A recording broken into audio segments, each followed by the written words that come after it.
good morning. It's good to see you guys. I think you just ended summer school and then you're going to be coming back in August, but I appreciate you all for joining us here. I want to thank the hosts, J.D. Quintana, and the principal, Joy Gordon Fernandez. Where's the principal at? Where are you at? Thank you so much. Appreciate you. Thanks for having us. And I want to thank all the folks we have here. We have Eric Hall, Senior Chancellor, Florida Department of Education. We have Senator Jason Broder, District 9. And then we have Representatives Placencia and Truenow. Did I get everybody? Did I miss anyone? And then we've got a number of students here who've been participating in the Florida Civics and Debate Initiative. And that's really, the civics is the subject of our announcement today.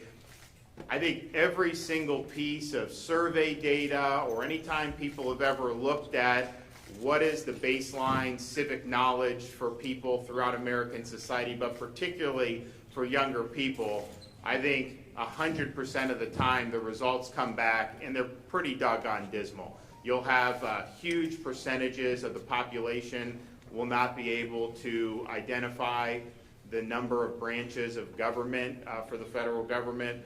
You will have key mistakes about what period of history does Abraham Lincoln belong in, who are some of the main founding fathers, can you name some of the key ideas in the Bill of Rights. So these are all things that I think are very important for a state to be able to impart to its students, because it doesn't matter whether some will go into business or medicine or construction or hospitality, but everyone's going to be called upon to exercise the duties of citizenship. So of all the things you're doing, this civics is something that you can take with you for the rest of your life. And so we want to make a commitment to this. We've done it since I became governor. We said that this is something that we're going to put a lot of emphasis on, and we've got to do better as a society, but certainly in Florida, we've got to do better. And if you go and talk to some of our folks, I mean, obviously we don't have as many World War II vets around. You talk to them, and then people, as you go down, it seems like almost the civic knowledge declines as we get lower and lower in terms of our age groups, and most of the high school and college is pretty paltry. Now, what they're doing here with these debate and what we're doing, we're really trying to fight that and fight that tide and really arm folks with a good foundation so that they can go out, pursue their dreams, but do so understanding the foundations that makes America what it is, and in understanding what they'll be called upon to do when they're citizens of this republic. So today, I'm proud to announce that the state of Florida will be dedicating an additional $106 million towards civics education in the state of Florida. And this funding will include a number of different avenues. The largest portion is $65 million for the creation and implementation of the Florida Civic Seal of Excellence, a new professional credential for educators in civics education. Every teacher who completes the training and earns the Civic Seal of Excellence will receive a $3,000 bonus from the state of Florida. This was something that we had announced we wanted to do many months ago. We had some of the funding that we received for the coronavirus. We went to the legislature, we told them, the legislature basically in the legislative session said, okay, send in your plan, and that's what we're doing. So the Department of Education has created this plan, and we're going to be able to get moving on this. We believe that once the curriculum is finalized, that we're going to be able during this school year to start awarding these bonuses and these credentials for the teachers who complete this. And it's not just for civics teachers. Obviously, I think people that are teaching civics should want to go through this. I think it's worthwhile. I think obviously there's a financial incentive to do it. But if you're teaching other subjects, not everyone has a connection, but certainly some other subjects do have a connection where this could be important for a baseline. So we're proud of being able to offer $3,000 bonuses, and we think this will be a real important credential for teachers, not just who focus on civics, but also who are involved in other areas. We're also doing $16.5 million for additional training, development, and classroom support for educators and principals seeking to elevate civics education in Florida schools. we've got a number of schools that have done a really good job on this. We have some that haven't been able to do as much, and so that funding will go to help schools that want to start making some important strides, and we're happy to be able to do that. Also, through the Department of Education, we'll be creating regional civics coaches to provide supports for teachers in building out these various civics programs. Also dedicating $17.5 million to bolster Florida's civics curriculum and expedite the implementation of Florida's best standards into our K through 12 public schools. And then finally, $6.5 million for a career pathway program to launch pilot programs for public service incubators in order to develop partnerships between our secondary schools in various avenues of public service. And so we think that this is building off a lot of the momentum that we've already been able to create.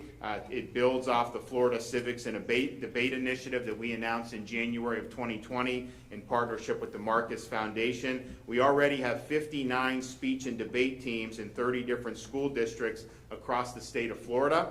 And next year, we're expanding the initiative to add 102 more schools for a total of 161 schools across 48 different school districts. We actually have a lot of the students who've participated in the Florida Civics and Debate Initiative, and there's some great success stories. We have Nikki Tringus and her daughter Tiana. Where are you, Nikki? Okay, and that's your daughter. Hi, how are you? So Nikki is the coach at Glenridge Middle School, and her daughter Tiana competes in the Civics and Debate Initiative. And even though it's not always easy when your mom's the coach, as a sixth grader, Tiana had tremendous success. She competed in oral interpretation, dramatic performance, and Lincoln Douglas debate, winning the best middle schooler in each of those events. So congratulations to you. And then we have Jacob Gadberry, who is a graduate of Apopka High School. As a senior, he competed in the Civics and Debate Initiative. Now, he has had to overcome a condition he was born with. His bones are more brittle than normal. He's had to overcome a lot of broken bones and surgeries. And in spite of that, he has been a fierce competitor in debate. He's considered one of the leaders on the team, mentoring many younger members of the team. And you're going to start at where? Seminole State? Seminole State College here. When does that start? In August? August 25th. Okay, so he's ready to go for that. We also have a number of other students joining us. I don't know if I have everyone, but I think we have Nicola Wells, Kendall Lindsay, Jennifer Sandman, and Lindsay Grover. Did I get everybody? Did I miss anybody? So why don't you give them all a hand for all that they've done.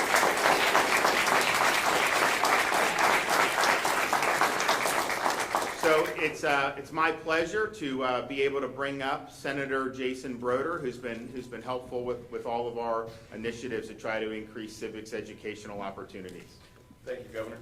And thank you all for being here. I think I would be remiss if I didn't say and repeat what Representative Placencia had said about how good you all are doing. I know it's tough to sit there all day for this time, but really want to thank you all for being here and for acknowledging where this program has come from and where it is going.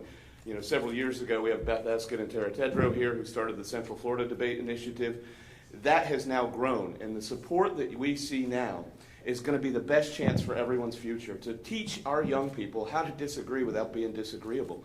I think that kind of program is one that is going to ripple through. And to hear how many counties, it went from a handful of counties to 30-something, now up to 48 school districts. This is going to be a tremendous win for us and for the students coming out of the state of Florida. And so not only will we lead in this country, I think we will lead globally because of programs like this. I'm happy to sponsor and support it and look forward to continuing to do so in the future. Thank you all very much. Great. All right. Derek Hall, Senior Chancellor, Department of Education. Thank you, Governor. Again, this is an unbelievable opportunity. I just want to start, on behalf of the Commissioner and our team at the Department of Education, really acknowledging the leadership and the bold vision of the Governor and our state leadership. This is an opportunity to really build over these past 2.5 years where we've seen, what we've designed as best standards, looking at our English language arts and our math standards that, across the nation, everybody is looking to the work that we're doing here in Florida.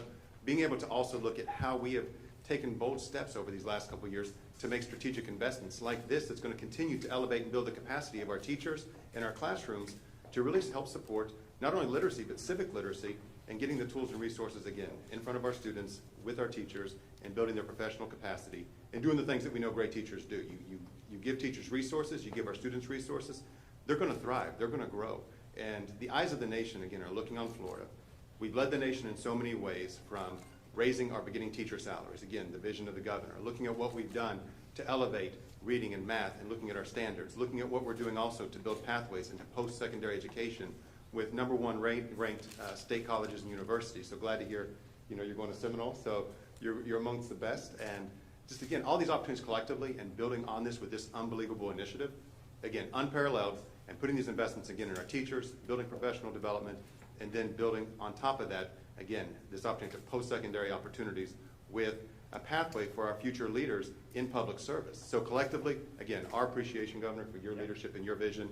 And students, you look great. Again, want to thank our partners at Bridge Prep and all of you for being here today for this just momentous occasion. So thank you, Governor.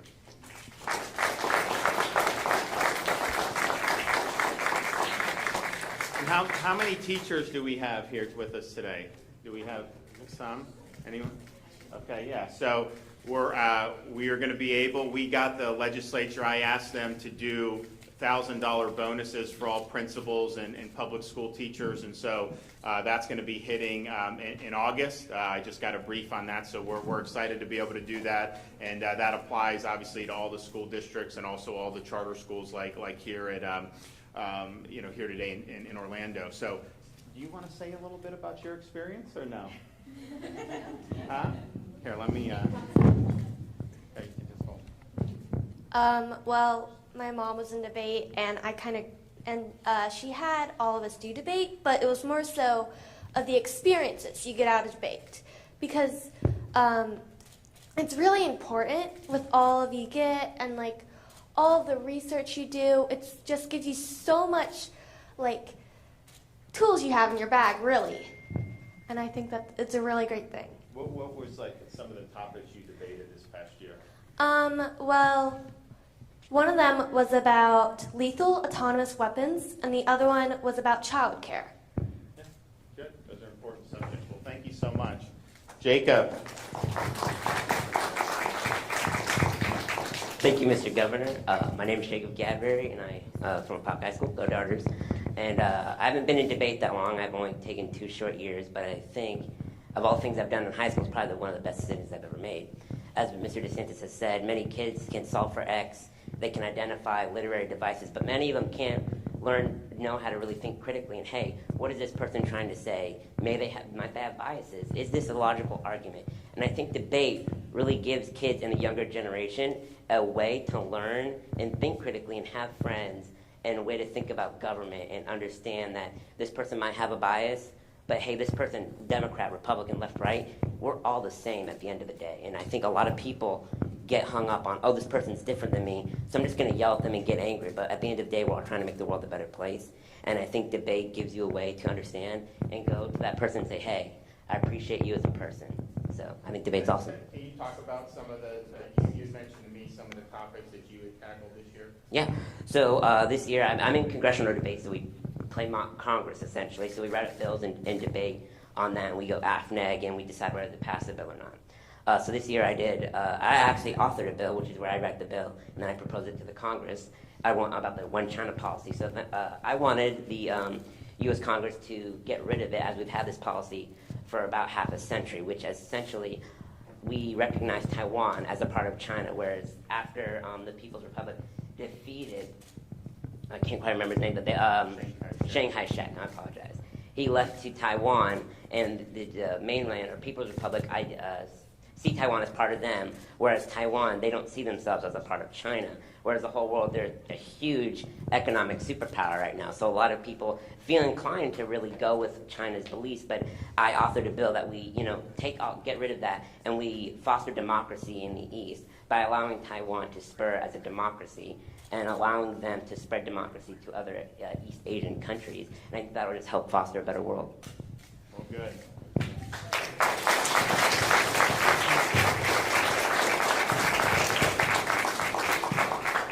Well, as a recovering congressman, I do remember how it worked up there, and you would add a lot of support for that, I think, for that insight. So we're excited about this, and as I mentioned, this is something that they are working on. Commissioner Corcoran, we want to get these credentials. We want credentials issued during this school year. We want bonuses received during this school year. And obviously, we just had the budget, and now we're putting this together with the funding. But I think it's going to be something that'll make a big difference. And I did tell them we want to move forward very quickly. Obviously, we want to do it well. But this has been something that we've been building upon, so we think we're going to be able to do it and do it very, very good. So I want to also thank the debate coaches and the teachers and the parents who've been involved. It's really a significant, I think, thing, and these are great learning experiences that students are able to do. Being able to just stand there and have to think for yourself, and someone throws something at you, and you're able to kind of go back and offer a counter. You may not go into government or may not go into anything having to do with government, but that's something that will help you as you get on with your life. So we look forward to seeing more and more of those opportunities. So with that, I'm happy to take a question or two. Governor, what about the situation in Cuba right now? There's a lot of people coming out protesting or expressing themselves about I think it's a great question. I knew you would ask that question. I don't want to preempt my next event. So I'm going to be leaving here. I'm going to be going to Miami. After this, we're going to do a roundtable with really the who's who of the Cuban American community. And I will be having a statement, a big public statement, and we're going to have a whole cadre of folks to be able to do. But suffice it to say that this has been a long time coming. This is they are protesting communist oppression. That's what they're rebelling against. And I think it's a noble cause, and we'll have more to say on that later today. Hey, Governor, Orange County Public Schools is going to be voting on whether to make masks required or not. Wondering your thoughts on that and your approach as the case numbers and positivity rate is going up. No mandates for anything. I mean, these are individual choices, particularly with schools. I think everyone knows by now schools have not been in any way any high risk environment, and I think it's very unfair for some of the youngest kids who are the least susceptible, least likely to spread it. They have the mitigation imposed on them more severely than a lot of adults do. So we think it should be a normal school year. If individuals can do what they want as an individual, but for policy, no mandates and no penalties for anything going forward. Governor, what's your message to Floridians who haven't received the vaccine yet? We're seeing cases going up here in Orange County. So we worked very hard to get this thing distributed, and obviously at the beginning, we did the seniors first. Our view was they're the most at risk, and then we went down on the age group. Seniors, I think we have 85% of the seniors have gotten shots. Over 50, the percentage is pretty high. And then obviously some of those folks have recovered from COVID, which is also confers immunity. As you go down the age groups, the uptake has been a lot less. I mean, there's just no doubt about it. So we've done a good job of making it available. You literally could go to any pharmacy now in the state just about, make an appointment and go in, get it free of charge. So there's no lines, there's no anything. And what we said, I made this comment about, I think at the end of April, beginning of May. I said, look, this is a seasonal pattern. We knew it was going to be low in May, and it was. And we knew as we got to the end of June, July, it would go up because that's what happened last year. And it's not just unique to Florida. The Sun Belt has the similar thing. So people have an opportunity to protect themselves against that. But I would say certainly our elderly population has responded. I think 85% plus have gotten shots. Anybody that has underlying health conditions, I think they've really done well on. So I think what you're seeing with the positive test, I think is generally unvaccinated people who are in some of those lower age groups. Governor, how are you going to get those $1,000 bonuses to teachers? I think they're going to be mailed a check. But the USDOE had said there was an issue with which pot of money you were using. Is that worked out? Is that true? I don't think there was any issue with that for the. I think we've got everything. Yeah, I think we're good to go. I mean, we have, these where we're using the federal funding from ESSER, one of the ESSER pots. And it absolutely can be used for bonuses. I think the question that we have is, was the administration going to tax the bonuses? And I think they might. Obviously, we don't believe it should be taxable, but that's not our ability to be able to write those tax implications from it. So yeah, so those should be hitting in August. We'll be looking forward to doing that. And we're also doing bonuses for the police, fire, and EMTs, all our first responders. So that's going to be between 150 and 175,000 people to get $1,000 bonuses. Obviously, we've been very supportive of law enforcement. But I spent 2 weeks straight down and going back and forth down to Surfside, and those fire rescue, those urban search and rescue, they were there immediately, and they didn't stop. They worked incredibly hard, and so anytime something happens, and that's obviously a monumental tragedy to have a building collapse, but anything that happens in our communities where you need someone to go, they're the ones that go. They're the ones we depend on. So I think giving that $1,000 bonus was a really good use of funds, and that should be hitting sometime in August as well. Okay, stay tuned for, we're going to have a big event about the Cuba situation. It's very important. I'm heading down to Miami right now, and we're going to tackle that. Okay, thanks.